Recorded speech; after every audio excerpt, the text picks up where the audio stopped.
আসসালামু আলাইকুম। টুনাটুনির ঘর থেকে সবাইকে অনেক, অনেক শুভেচ্ছা, অনেক, অনেক স্বাগতম। আশা করছি আপনারা সবাই ভালো আছেন। আজ এই দুঃসহ গরমে আপনাদের সাথে শেয়ার করব খুবই মজার একদম কলিজা ঠান্ডা করার মতো একটা আমের ডেজার্ট বা ঠান্ডাই। আমের এই ডেজার্টটা খেলে আসলেই কিন্তু একদম কলিজাটা ঠান্ডা হয়ে যায়। আর এজন্যই হয়তো এর নাম দেওয়া হয়েছে ঠান্ডাই। এই ঠান্ডাই আজ আপনাদেরকে আমি বানিয়ে দেখাবো। প্রথমেই আমি হাফ কাপের চেয়ে একটু বেশি সাবুদানা নিয়ে নিচ্ছি আর কয়েকবার পানি পাল্টে পাল্টে ধুয়ে তারপর একটু সাইড করে রাখবো। হাফ কাপের থেকে একটু বেশি সাবুদানার জন্য লাগবে 1 লিটার দুধ। দুধটাকে প্রথমে জাল করে নিতে হবে। যখন এরকম বলক উঠে যাবে তখন ধুয়ে রাখা সাবুদানা দিয়ে দিতে হবে।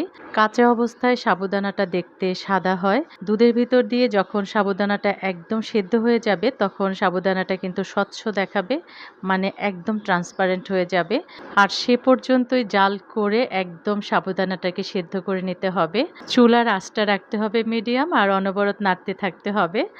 দেখুন এটা কিন্তু অনেকটাই স্বচ্ছ হয়ে আসছে, আর একটু জাল করতে হবে তাহলেই হয়ে যাবে সাবুদানাটা।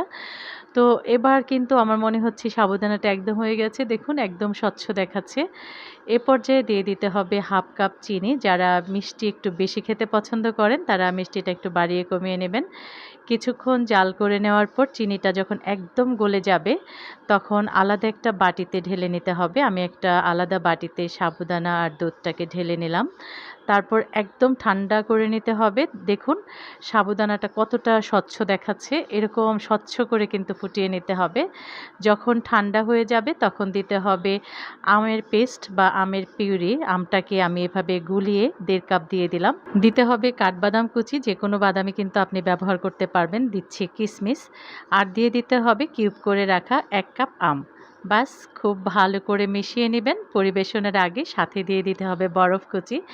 অনেক ঠান্ডা করে কিন্তু এই ঠান্ডাটা খেলে কলিজাটা একদমই ঠান্ডা হয়ে যাবে এই গরমে। আশা করছি রেসিপিটি ভালো লেগেছে। যারা ইউটিউব থেকে আমার ভিডিওটি দেখছেন প্লিজ প্লিজ প্লিজ আমার চ্যানেলটিকে সাবস্ক্রাইব করে একটা লাইক দিয়ে কমেন্টস করবেন। প্রিয়জনদের সাথে একটু বেশি বেশি শেয়ার করবেন। যারা ফেসবুক থেকে দেখছেন পেজটাকে ফলো দিয়ে একটা লাইক দিয়ে দিবেন। আল্লাহ হাফেজ।